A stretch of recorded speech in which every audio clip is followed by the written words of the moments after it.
Assalamualaikum warahmatullahi wabarakatuh. Bismillah, alhamdulillah, wassalatu wassalamu ala sayyidina Muhammad ibn Abdillah wa mawalah, amma ba'dah. Rabbi syrah li sadri wa yassir li amri wahlul 'uqdatam min lisani yafqahu qawli. Hadirin Bapak Ibu yang dirahmati Allah Subhanahu wa taala, marilah kita berdoa dengan melantunkan suratul Fatihah terlebih dahulu dengan harapan keberkahan dan rahmat Allah selalu menyertai kita. Amin Allahumma amin. Ila hadratin Nabi Mustafa Muhammadin sallallahu alaihi wasallam wa aswajihi wa auladihi wa dzurriyyatihi ala mana wa salatu sholiman wa jali wa jali malikil kutub syai'unillahi lahumul Fatihah. A'udzu billahi minasyaitonir rajim. Bismillahirrahmanirrahim. Alhamdulillahirabbil alamin arrahmanir rahim maliki yaumiddin. Iyyaka na'budu wa iyyaka nasta'in. Ihdinas siratal mustaqim. Shiratal ladzina an'amta 'alaihim ghairil maghdubi 'alaihim waladdallin. Amin. Khususan dumateng sedaya keluarga kita ingkang sampun ditimbali Gusti Allah, mugi dipun sepura dosane, dipun jembaraken kuburane. Mugi-mugi keluarga kita, rencang kita ingkang sak menika tasih gerah, mugi-mugi dipun paringi sehat walafiat dening Allah. Mugi-mugi keluarga kita dipun paringi jembar rezekine hasil maksud. Ila hadiniyah bil qabul lahum Fatihah. A'udzu billahi minasyaitonir rajim. Bismillahirrahmanirrahim. Alhamdulillahirabbil alamin arrahmanir rahim maliki yaumiddin. Iyyaka na'budu wa iyyaka nasta'in. Ihdinas siratal mustaqim. Shiratal ladzina an'amta 'alaihim ghairil maghdubi 'alaihim waladdallin. Amin. Bismillahirrahmanirrahim. Sak menika keterangan pun masalah at-tasawuf. Malam ini kita membahas tentang fikih, nggih. Terus biar tradisi imbang. Bismillahirrahmanirrahim. Al-manhiyat wa tamyizat fi faslis sholati. Jadi dalam pelaksanaan sholat pra sholat itu ada hal-hal sing sebaiknya ditinggalkan atau tidak dilakukan, karena manhiyat ini tidak merusak terhadap sholat. Artinya sholat orang yang melaksanakan ini itu tetap sah, tapi dihitung sebagai perbuatan yang tidak disenangi atau makruhan. Nah, Rasulullah Shallallahu Alaihi Wasallam, Nabi Muhammad melarang. Dalam arti melarang ini sebaiknya ditinggalkan, bukan berarti kok ada orang melakukan lalu sholatnya itu tidak sah. Mboten. An sholati hakinin. Nomor 1, Nabi melarang orang yang mau sholat dan dia dalam keadaan ngempet nguyuh. Jadi kalau sudah mau pipis sebaiknya yang bersangkutan ini ke kamar mandi terlebih dahulu, wudhu, karena sholat orang yang ngempet itu biasanya gak sabar, gak kanten, ngoten loh.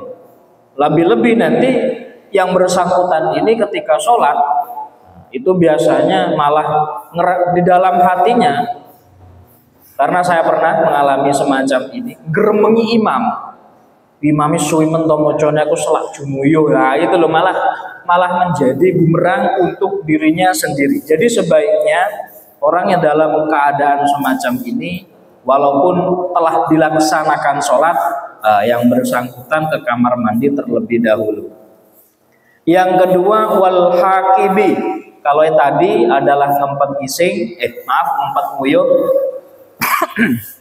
Hakibi di sini adalah ngempet BAB, sama dengan ngising tadi, nguyuh tadi. Ngempet BAB itu hal-hal yang dimakruhkan dilaksanakan dalam keadaan sholat. Sholatnya orang yang ngempet nguyuh, ngempet ngising, itu tetap sah, boten batal, kecuali yang bersangkutan buang angin.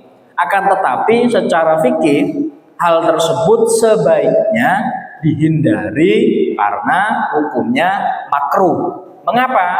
Ya jelas, jangankan sholat, perbuatan apapun kalau dalam kondisi semacam ini itu akan mengganggu konsentrasi, akan mengganggu pekerjaannya. baik dalam bekerja atau lain sebagainya, kok ngempet. Nah, ngempet ngising, ngempet nguyuh, itu mengganggu konsentrasi. Apalagi ini sholat. Nah, oleh karena itu larangan yang disampaikan oleh Nabi di sini bersifat bukan larangan yang diharamkan, tapi makruh. Nah, makruh ya. Wa an sholati ja'iin. Nah, kemudian yang sebaiknya dihindari sholat dalam keadaan lapar. Jadi hukumnya makruh. Makanya kalau Ramadan sudah masuk waktu berbuka puasa, ya sebaiknya berbuka puasa terlebih dahulu. Walaupun itu minum air putih, rokokan rien, ngopi rien, makan makanan ringan terlebih dahulu. Atau kalau sudah sangat lapar ya makan saja yang banyak, daripada pas sholat kelingan mangan. Nah, mending mangan kelingan sholat. Jadi itu mindsetnya semacam itu. Karena orang yang sedang lapar itu jelas sama dengan sebelumnya, itu juga mengganggu konsentrasi. Wal mutalathim, wong kang sering angop. Nah, kalau ngantuk, wae sholat kok ngantuk, sebaiknya tidur terlebih dahulu, karena akan angop dan seterusnya, itu nanti mengganggu. Wa yukrahu aidon ayasnanada wa qala ba'du salaf, sebagian ulama salaf itu berkata, arba'atun fis sholati minal jufa'i, ada 4 hal yang kalau dilakukan saat sholat itu kurang baik. Yang pertama al-iltifatu, noleh. Jadi kalau sholat itu kalau noleh sekali secara fikih itu tidak membatalkan, akan tetapi kalau dilakukan itu termasuk tidak baik. Kemudian wa mas'ul wajhi, saat sholat mengusap wajah. Jadi kalau misalkan sholat nggak bawa sejadah, kemudian lantainya berdebu atau kotor misalkan, itu makruh sebenarnya diusap itu. Jadi misalkan sholat di masjid atau di musola atau di rumah, nggak ada alasnya, langsung lantai misalkan, lantainya mungkin sedikit kotor dan berdebu, lalu sujud, kan mestinya kalau dalam keadaan sujud, kalau ruangannya panas itu kan berkeringat, nanti ada debu atau kerikil yang sedikit yang menempel di batuk, itu kalau dihilangkan, nah itu hukumnya makruh. Mengapa demikian? Itu sebagai isyhad, saksi kita semua melaksanakan sholat, kelak akan menjadi yang menyaksikan. Wa taswiyatul haso wa antusalli bi tariqi may yamuru baina yadaik. Nah, juga dimakruhkan, tidak disenangi sholat di tempat, di jalannya orang lewat. Misalkan kalau di masjid ya di pintu atau di seberangnya pintu di luar itu, waya itu yang melebet malah moro sholat ngajengi lawah nyapo kok orang melebu barang nih. Lah di dalam masjid masih banyak sof yang kosong, atau di dalam masjid bagian belakang masih ada kok malah dadak sholat nang lawang ngono lho. Marai kancane sing ngarepe mlebu kangelan iki dilewati ra oleh, malah sholat di tengah dalan. Nah, kalau semacam itu kasusnya, maka karena lebih mendahulukan haknya orang yang berjalan daripada yang sholat. Mengapa? Karena itu termasuk jalan yang dilalui untuk masuk ke dalam masjid.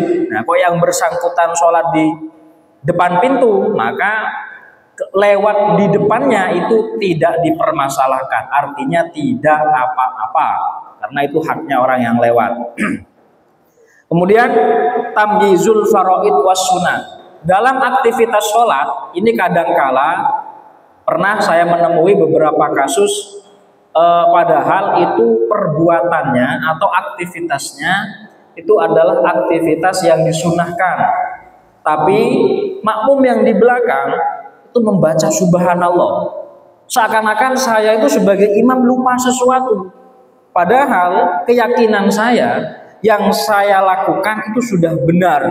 Ternyata ini kejadian benar ini. Ternyata saya baca surat cuma sekali dalam taraweh rakaat terakhir. Ketika witir biasanya imam membaca kulhu, lalu kul a'udzu birabbin nas, lalu kul a'udzu birabbil falaq. Biasanya kan semacam itu biasanya. Lah untuk mempersingkat waktu, ketika itu saya cuma baca kulhu saja. Bismillahirrahmanirrahim, qul huwallahu ahad, Allahu akbar. Makmum di belakang itu secara spontan bilang subhanallah. Saya juga kaget sebagai imam, loh, apa yang saya lewatkan itu apa gitu loh. Ternyata keyakinan makmum membaca 3 surat itu termasuk kewajiban. Nah, ini yang beberapa kasus yang saya temui. Ternyata keyakinan makmum dalam sholat witir ketika Ramadan membaca 3 surat, qul huwallahu ahad, qul a'udzu birabbil falaq, dan qul a'udzu birabbin nas, itu kewajiban karena saking seringnya terlaku di masyarakat gitu. Nah, oleh karena itu berangkat dari hal semacam itu, saya ulas kembali hal-hal yang memang disunahkan dan diwajibkan. Ini yang pertama, ma taqaddam yastamilu alal faraid wa sunani hayat. Karena sunnah sendiri itu dalam sholat ada 2 hal, ada 2 versi nanti. Fasunanu minal af'al, perbuatan atau aktivitas, bukan ucapan ya, yang disunnahkan di dalam sholat. Yang pertama, raf'ul yadaini. Jadi yang dikatakan takbiratul ihram itu membaca Allahu Akbar, bukan mengangkat kedua tangan. Jadi Bapak Ibu kalau sholat bilang Allahu Akbar tapi tangannya nggak diangkat, itu sholatnya sah. Karena mengangkat kedua tangan itu sunnah. Misalkan Allahu Akbar, tangannya tetap bersendekap gini, atau bergelantungan gini. Tapi ya nggak sambil kukur juga gitu loh. Allahu Akbar. Jadi yang wajib itu baca Allahu Akbar. Mengangkat kedua tangan itu sunnah. Jadi misalkan males atau gimana gitu, Allahu Akbar. Jadi Bapak Ibu kalau melihat orang takbiratul ihram tapi tangannya tidak diangkat, yaitu sholatnya sah. Karena mengangkat kedua tangan itu hukumnya sunnah. Kemudian wa indal huwi ilar ruku'i, berikutnya yang disunahkan mengangkat kedua tangan saat mau ruku. Allahu Akbar. Wa inda raf'i minhu, bangun dari ruku juga disunatkan mengangkat kedua tangan. Sami Allahu liman hamidah. Wajal satali tasyahud awal. Ketika bangun dari tasyahud awal juga disunahkan mengangkat kedua tangan. Mengapa? Tidak semua rakaat itu setelah menyelesaikan sunnah mengangkat kedua tangan. Karena acap kali saya temui beberapa orang ketika sholat, setiap 1 rakaat dia pasti mengangkat tangan. Bangun dari sujud, Allahu Akbar, kedua tangannya diangkat. Begini ya, sholat itu ada ketentuannya. Kalau menambahi pergerakan yang tidak diwajibkan atau disunahkan, maka itu namanya menambah perbuatan. Kalau lebih dari 2, sholatnya nggak sah. Berturut-turut ya lebihnya. Misalkan mengangkat kedua tangan setelah rakaat pertama, Allahu Akbar 3 kali. Nah itu sholatnya batal. Mengapa kok batal? Dia udah nambah pergerakan yang tidak diwajibkan di dalam sholat. Yang cuman disunatkan mengangkat kedua tangan, yaitu tadi saat takbiratul ihram, ketika turun dari ruku, bangun dari ruku, setelah tasyahud awal, itu saja. Yang lain nggak perlu mengangkat kedua tangan. Bahkan pernah saya lihat seorang imam itu, Allahu Akbar, Allah, ini kok ngangkat terus tangannya itu. Karena hal-hal yang sudah diatur kok ditambah, nggak sesuai aturan, takut merubah, menjadikan persepsi orang ini disunahkan gitu. Kasusnya ya seperti waktu saya ngimami itu. Ketika saya baca kulhu saja, makmum di belakang baca subhanallah. Itu dikira saya meninggalkan satu pekerjaan yang harus diingatkan itu. Saya juga kaget loh, apa ya yang kurang dari fi'liyah sholat saya itu. Nah, kalau tidak diterangkan, nanti hal-hal yang dianggap lumrah itu nanti dianggap sunnah, padahal boten. Kok kekataan oleh menggawe, lah niku batalne datang sholat, masalah mriku ngoten lho. Terus yang disunnahkan malih niku tawarruk wal iftirash. Jadi duduk tahiyat awal dan tahiyat akhir itu istilahnya beda. Tahiyat awal itu namanya tawarruk, lungguh tawarruk. Kalau tahiyat akhir itu namanya iftirosh. Iftirosh itu menjadikan pantat sebagai alas. Kalau tawarruk menjadikan kaki, kalau iftirosh itu menjadikan kaki alas, kalau tawarruk pantat dijadikan alas. Tapi kalau tahiyat gak duduk semacam itu sah gak sholatnya? Ya sah, sah-sah saja. Yang penting jangan selonjoran. Misalkan dibalik, misalkan tahiyat akhir duduknya misalkan semacam ini seperti tahiyat awal. Nanti yang di belakang baca subhanallah, makmumnya misalkan baca subhanallah. Loh kok baca subhanallah? Imamnya kaget. Apa yang salah dari saya? Apa yang kurang dari saya? Ternyata posisi duduknya terbalik. Lalu makmumnya ragu. Tadi imam saya duduk akhir, tapi kedua kakinya dijadiin alas. Itu sah nggak sholatnya? Duduk model semacam itu baik tahiyat awal maupun tahiyat akhir sunnah. Mau dibalik tidak apa-apa, dikerjakan semacam itu memang disunnahkan. Jadi jangan moro-moro, wah imamnya batal ini. Nah, takutnya semacam itu. Kenapa? Karena tidak sesuai dengan seperti biasanya. Ya bukan imamnya yang batal, kitanya saja yang mungkin kurang referensi. Ngoten mawon. Mantun ngoten. Watarkul iltifat hayatu lil qiyam, yang terakhir wa tahsinu lisuratihi. Nah, termasuk yang disunahkan itu kalau sholat ya minimal suaranya yang enak. Nah ini yang sulit ini, karena nggak semua orang punya suara yang bagus. Kalau keras, tegas, mungkin semua bisa. Tapi kalau disuruh merdu, ya, mohon maaf, nggak semua orang sholat suaranya merdu. Ini memang baik. Kenapa? Karena al-imamah, menjadi imam itu yang pertama secara urutan deh. Ini nggak Ini namanya semua orang bisa menjadi imam asalkan sesuai urutan. Yang lebih utama, nggih tiangnya sepah, ahli fikih, terus wacan Quran nggih sae. Niku yang diprioritaskan niku. Nek boten wonten nggih minimal tiange ngertos syarat rukuni salat kalih wacan Fatihah sae pun niku mawon. Jadi dalam sholat itu nanti ada ilmu qiraah, ada yang namanya ilmu fikih, itu beda. Kadang bacaan Fatihah seseorang secara ilmu qiraah tidak begitu sesuai, tapi sah ketika dijadikan imam atau sholat sendiri. Itu beda itu nanti. Itu pembahasan yang beda. Wasunanu minan adkar. Nah, ini bacaan-bacaan yang disunahkan. Umpami jenengan boten maos iki salate nggih tetep sah karena termasuk sunnah. Pertama, doa iftitah kabira walhamdulillahi katsira ila akhirih. Iku sunnah, boten apal nggih mendel mawon. Kemudian wa ta'awudz, baca a'udzubillahi minasyaitonir rajim. Ampun banter-banter. Kenapa? Karena ta'awudz itu bukan bagian Fatihah. Kalau dikeraskan, ditakutkan dianggap bagian Fatihah nanti. Wong Fatihah saja bismillahnya niku masih diperdebatkan. Biasanya wonten kula tiyang sing boten bismillah duka ten jero manahe, duka dilafataken tapi langsung alhamdulillahirabbil alamin. Pripun niku Pak? Sah. Wonten sing biasane bismillah nggih keras nggih sah. Tapi sing boten usah dipun banteraken a'udzubillahi boten usah. Diten manahe mawon napa ten famine mawon cuman lirih mawon. Alhamdulillah. Bismillahirrahmanirrahim. Boten napa. Ampun, a'udzubillahi minasyaitonir rajim. Jenengan salat sanes qiraat. Nggih. Mantun ngoten wa qaulu amin.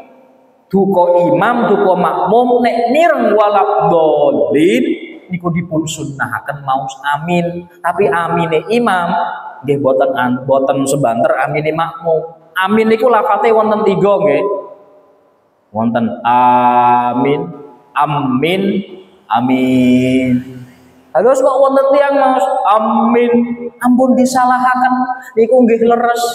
Wonten tiyang maos amin, nggih boten disalahaken tiyang niku nggih leres. Sing keliru mboten aman. Nah niku keliru niku. Niku sing keliru. Niku jelas niku damel dolanan mangke malian. Yo niku lafate amin. Mantun ngoten sing sunnat adkar niku qiraatus surat. Surah-surah dalam Al-Qur'an niku dipun sunnahaken. Sing wajib nggih namung Fatihah mawon. Nek pengin cepet boten usah mau surat, langsung Fatihah, Allahu Akbar cepet salate mangke niku. Napa maning imami Allahu Akbar senengi mangke niku. Wa takbiratul intiqal, maos Allahu Akbar setiap perpindahan rukun. Mau sujud Allahu Akbar, i'tidal Allahu Akbar. Maos mawon nggih boten usah angkat tangan. Niku wau pun diterangaken ten ngajeng. Tempat angkat tangan niku namung sekawan niku wau. Lintuni boten usah. Karena tadi menambahi pergerakan dalam sholat kok tidak disunnahkan. Terlalu banyak takut membatalkan niku. Mantun ngoten mau tasbih fis sujud wal i'tidal nggih. Fis sujudi war ruku'i. Sujud ruku mau subhanallah boten maos nggih boten napa-napa. Sing penting boten nyanyi. Mantun ngoten tasyahud awal. Tasyahud awal niku sing wajib namung ngantos selawat. Asyhadu an la ilaha at-tahiyatul mubarakatus shalawatut thayyibatu lillah. Assalamu alayka ayyuhan nabiy wa rahmatullah. Assalamu alayna wa ala ibadillahi sholihin. Asyhadu an la ilaha illallah wa asyhadu anna Muhammadar Rasulullah. Allahumma sholli ala sayyidina Muhammad. Pun assalamualaikum. Assalamualaikum. Mila wonten salat tarawih sing cepet mungkin tahiyate namung maos niku boten ngantos wa ala ali Ibrahim fil alamin innaka Hamidum Majid. Mungkin nggih keranten memang itu tidak diwajibkan namung sholawat kali tasyahud niku lho. Lajeng nah sing terakhir inggih punika wa taslimatu as-saniyatu. Salam yang kedua. Assalamualaikum warahmatullahi. Pun salam kedua ajenge dilampahi sae sunah boten nggih boten ngerusak boten batalaken dhateng salat. Ngoten lho Bapak Ibu ingkang kula hormati sing setunggal niku wau al manhiyat nek ajenge salat estu-estu konsentrasine sing sae. Nek sekirane napa niku wau ngempet moyo ngempet ngising luwe ngantuk ditutuk niriin niku mawon. Timbangane salat mangke nglendur wayahe maca Fatihah malah maca Yasin. Timbangane mangke ngrundel ten imame padahal piyambake sing ngempet ngising suwe mentok imam selamat metu lho. Padahal piyambake sing ngempet ngising niku imame sing dicelatu malian. Nah, timbange kados mekaten mending ditutuk niriin hajatipun. Lajeng perkawis sing sunah kalih sing fardu nggih menika boten usah kekatahan pergerakan dan penambahan ranten ajre hal-hal yang tidak diwajibkan kok terlalu banyak dilakukan malah bukan mendapat pahala malah membatalkan sholat. Bapak Ibu ingkang kula hormati mekaten ingkang saged kula aturaken kirang lembungipun saking kula pribadi nanti ngapunten ingkang kathah mugi-mugi wonten manfaat barokahipun saking kula akhir ihdinas siratal mustaqim. Assalamualaikum warahmatullahi wabarakatuh.